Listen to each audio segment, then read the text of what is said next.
Assalamualaikum warahmatullahi wabarakatuh. Kali ini kita akan mempelajari tema 1, indahnya kebersamaan. Subtema 2, kebersamaan dalam keragaman. Pembelajaran 2. Sebelumnya kita sudah banyak belajar tentang indahnya kebersamaan budaya Indonesia. Bagaimana cara menjalin kebersamaan dalam keberagaman tersebut? Mari kita gali lebih jauh. Ada yang berbeda setelah senam pagi pada hari Minggu ini. Warga berkumpul dengan berbagai peralatan dan perlengkapan di lapangan kampung. Beberapa drum kosong, bilah-bilah bambu, karung plastik bekas, dan ember bekas tersusun di pojok kiri lapangan. Di pojok lain terlihat tumpukan kaleng cat, kuas, wadah cat, dan beberapa peralatan lain. Apa yang akan dikerjakan oleh warga hari ini? Ada yang tahu? Pagi hari, Pak Made dan keluarganya harus melakukan ibadah pagi terlebih dahulu di pura. Sementara itu, warga bekerja sejak pagi bergotong royong menyiapkan tempat sampah baru. Udin, Siti, dan Edo membantu Pak Ismail dan beberapa warga lain menganyam bilah-bilah bambu menjadi keranjang sampah. Keranjang ini akan menjadi tempat sampah kebun seperti daun-daun kering, batang, dan buah yang berjatuhan di bawah pohon. Lani memilih untuk membantu warga yang memoleskan cat dasar putih pada ember dan drum bekas. Ada juga warga yang menambah lubang-lubang di karung-karung plastik bekas agar nanti bisa dipakai kembali menjadi tempat sampah kering. Kira-kira pukul 10, Pak Made, Dayu, dan keluarganya sudah kembali dari kegiatan ibadah. Tong-tong sampah baru siap dihias.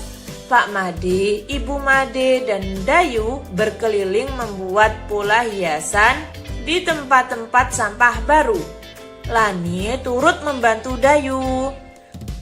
Setelahnya, warga bergotong royong mengecat dan memperindah hiasan tempat sampah.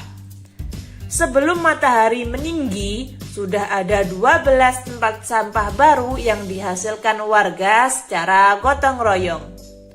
Drum bekas, ember bekas, karung plastik, keranjang anyam sudah berubah menjadi tempat sampah yang cantik. Apa itu kerjasama? Kerjasama merupakan usaha yang dilakukan oleh beberapa orang untuk mencapai tujuan bersama. Kerjasama dalam keberagaman merupakan sikap yang harus dikembangkan. Sikap tersebut akan semakin memupuk persatuan dan kesatuan. Jika setiap dari kita bekerja sama dengan baik, maka kebersamaan dalam keberagaman akan terus terjaga. Coba kalian perhatikan, ini ada beberapa rumah adat. Keragaman budaya Indonesia juga terlihat dari rumah adat. Rumah adat mencerminkan ciri khas suatu tempat. Mari amati rumah adat berikut. Dapat kita lihat pada ujung atapnya terdapat sudut lancip. Lalu rumah adat yang satunya, ujung atapnya juga terdapat sudut tumpul. Ingatkah kamu tentang sudut?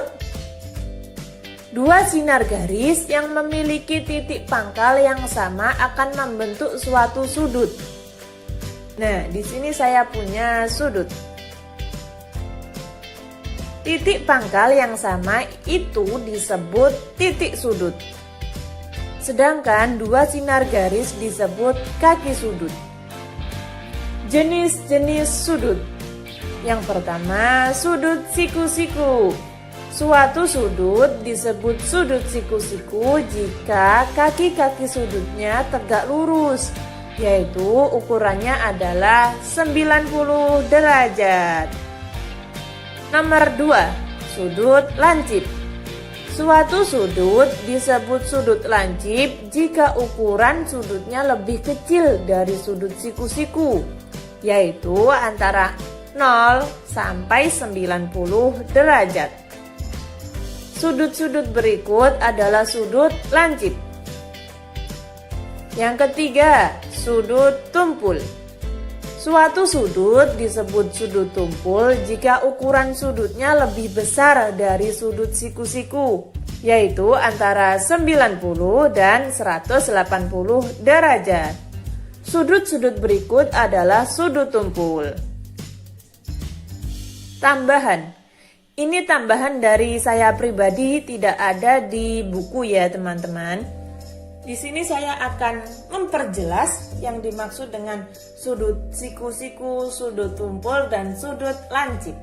Di sini saya punya irisan semangka. Ketika irisan semangka saya potong menjadi dua bagian yang sama loh ya. Dua bagian yang sama itu membentuk sudut 90 derajat. Itulah yang dinamakan sudut siku-siku. Ingat ya, dipotong menjadi dua bagian yang sama. Itu adalah sudut siku-siku. Diingat-ingat, oke? Nah, di sini saya potong lagi semangkanya menjadi lebih kecil daripada sudut siku-siku tadi. Itulah yang dimaksud dengan sudut lancip. Di sini saya punya potongan lebih besar daripada sudut siku-siku. Itulah yang dinamakan sudut tumpul. Ketika kecil dinamakan sudut lancip. Ketika sama besar maka disebut sudut siku-siku. Sedangkan ketika lebih banyak atau lebih besar itu dinamakan sudut tumpul. Seperti gambar ini. Lanjut. Bagaimana kita mengetahui besar sudut? Ayo kita mempelajarinya menggunakan busur. Alat yang digunakan untuk mengukur sudut secara baku adalah busur. Sudut dilambangkan dengan gambar berikut. Nah, satuan sudut adalah derajat. Untuk mengukur sudut lebih akurat, mulai sekarang kamu dapat menggunakan busur derajat seperti gambar berikut. Busur ini memiliki 180 derajat. Bagaimana menggunakan busur derajat? Ada yang bisa? Oke, kita bahas. Busur derajat. Saya mempunyai sudut seperti ini. Nah, kira-kira sudut saya ini memiliki berapa derajat? Ada yang tahu? Caranya seperti ini.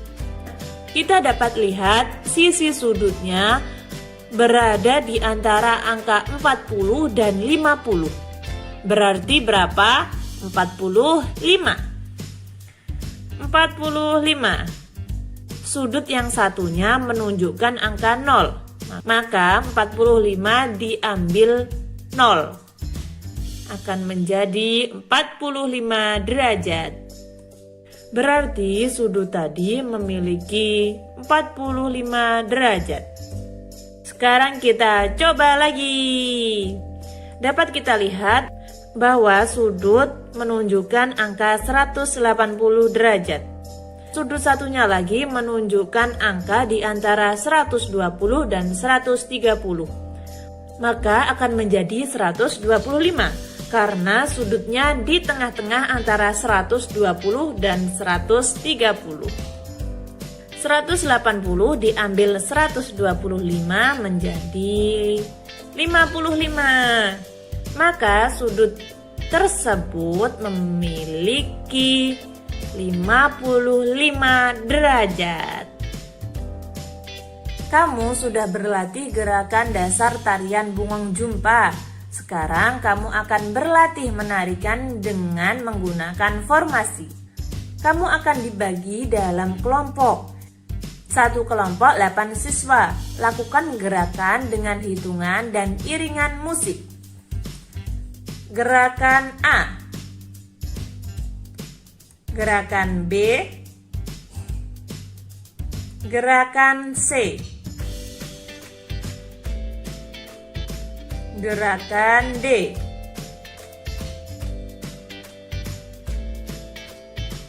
Kesimpulan.